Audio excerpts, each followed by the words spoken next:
श्री शिवाय नमस्ते। बोलो दो बेटे वाह। और तेरे यहाँ तो के भगवान की कृपा है, मेरे घर में ये तो मेरी बेटी है किए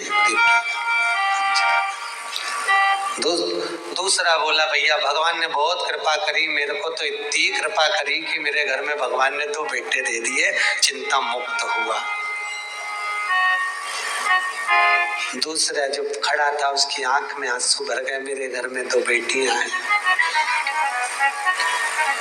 फिर बोला अच्छा हुआ भगवान ने मुझे बेटे दिए। कहाँ बेटी उन पढ़ने जाए, कॉलेज जाए, उनको लेने जाओ, छोड़ने जाओ, उनका ध्यान रखो, इसलिए अच्छा है घर में बेटे हो गए।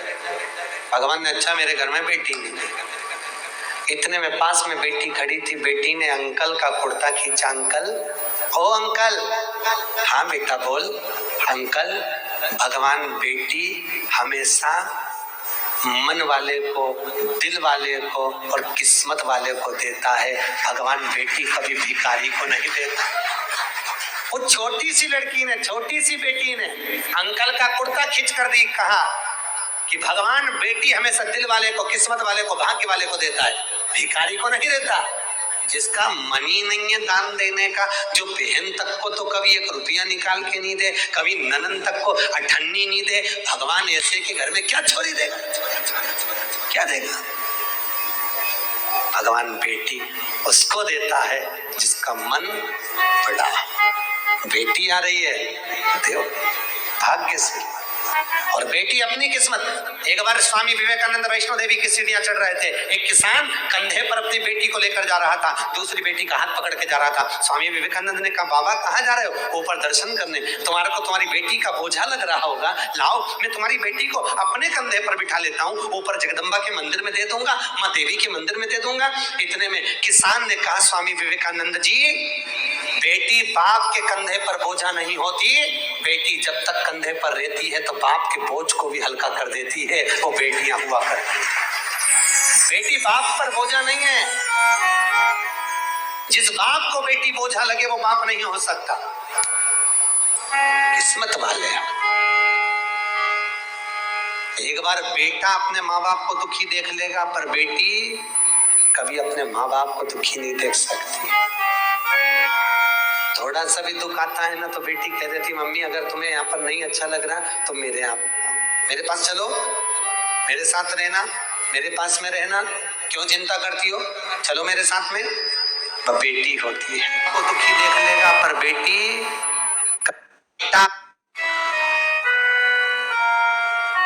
जब तक घर में रहती है ना, कल आप लोग सुनेंगे पार्वती जी की विदाई, जब तक घर में रहती है चहकती रहती है, और जिस दिन चली जाती है तो तुम भी उसका मुंह देखने के लिए तरस जाते हो। बेटियां होती ही ऐसी हैं,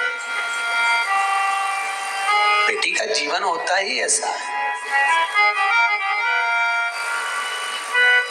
मायके में रहती है तो जब तक कुंवारी रहती है पिताजी के साथ में बैठकर भोजन करती है, बाप के लिए आगे आगे बढ़कर पिताजी थक के आए चाय ला कर दे देगी, जूस बना कर दे देगी, दूध ला कर दे देगी, पापा से पूछ लेगी पापा कुछ थके हुए लग रहे हो, बहुत काम रहता है, मत करा करो इतना, क्यों करते हो पापा, टाइम नहीं मिलता, थोड़ा सा तो घर में रहा करो। बेटी एक ऐसी होती है जो बाप से आगे रहकर पूछ कर उनकी सेवा कर देती है, और एक बहू होती है घर में रहती जरूर है पर पति के लिए सब कुछ कर सकती है, पर जब ससुर थका मांदा आएगा पानी भी लाएगी तो टाइम देख कर लाएगी, चाय भी बनाएगी टाइम देख कर बनाएगी, और विचार करेगी कि सास बना दे तो सबसे अच्छा। परंतु एक बेटी होती है जो समय पर पिताजी को दवाई लेना है, और आज भी बेटी की भले शादी हो जाए पर बार बार फोन लगा कर बोलती पापा शुगर बढ़ जाएगी, दवाई ले लेना, वो डॉक्टर बहुत अच्छा आया है उससे ले लेना, वो महाराज आए हैं उनसे मिल लेना। बेटी एक ऐसी होती है जो बाप के लिए तत्पर रहती है,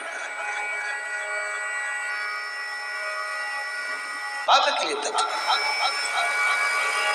और पर गांव में जब बेटियां ब्याहती हैं, बहुत दूर गांव अगर बेटी को ब्याह दिया, बहुत दूर भेज दिया, तो बेटी भी तरस जाती है अपने माँ बाप से मिलने के लिए, परिवार से मिलने के लिए।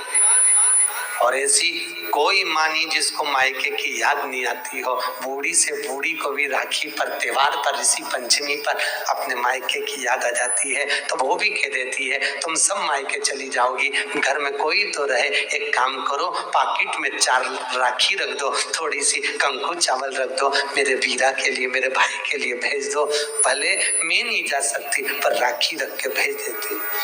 और एक माँ होती है कि बेटी के घर में कोई ना जाए ना, और पूछ लेती है पड़ोसी से, ऐ संक्रांति का त्योहार है, पंचमी का त्योहार है, सावन आ रहा है, तू जा रहा है क्या उस गांव तक? हाँ जा रहा हूँ। क्यों, क्या बात है? मेरी बेटी के थोड़ा सामान दे देना। तुरंत रात को बेसन सेक के लड्डू बना लिए, डब्बा में रख दिए, एक साड़ी रख दी, तो बिछुड़ी रख दी, चूड़ी रख दी, और बेटी को जो अच्छा लगता हो, अगर हैदराबाद के बिस्कुट, मिक्सचर, सेव जो अच्छा लगे वो बांध कर पैकेट में रख दिया और झोला बांध कर दे दिया, ये मेरी बेटी को दे देना। कहना बहुत याद आती है लाडो, कभी तो आ जाया कर। बेटी को आवाज लगाकर बाप, पड़ोसी काका जब आवाज लगाता लाडो, ओ लाडो, बेटी दौड़ कर आती है, मेरे पास वाले अंकल आए हैं। क्या बात है अंकल? ये तेरी माँ ने भेजा है बेटा, तेरे पापा ने ला कर दिया था, ले। बेटी अंदर ले जाती है, डब्बा खोलकर बेसन का लड्डू जब देखती है तो बेटी की आंख में भी आंसू भर आते हैं। माँ सब भूल जाते हैं पर तो नहीं भूल पाती है। बाहर निकल कर आकर कहती है अंकल मेरे पापा कैसे हैं? पापा की पूछी, माँ की नहीं। क्यों? क्योंकि बेटा माँ को प्रिय होता है और बेटी बाप को प्रिय होती है। बेटी बाप को स्नेह इतना करती है, आते से पूछती है मेरे पापा कैसे अंकल? और कैसे हैं? उनको कोई दुख तो नहीं है? बोलना, बहुत दिन हो जाते हैं, इतनी दूर गांव पढ़ना आया अंकल, इतनी दूर क्यों पढ़ना दिया? मेरे बाबुल को देखने के लिए तरस जाती हूँ, कभी मिल ही नहीं पाते। भैया भी नहीं आता, तीज त्योहार पर शहर में आता, काम करके निकल जाता, मेरे पास नहीं आता। क्यों?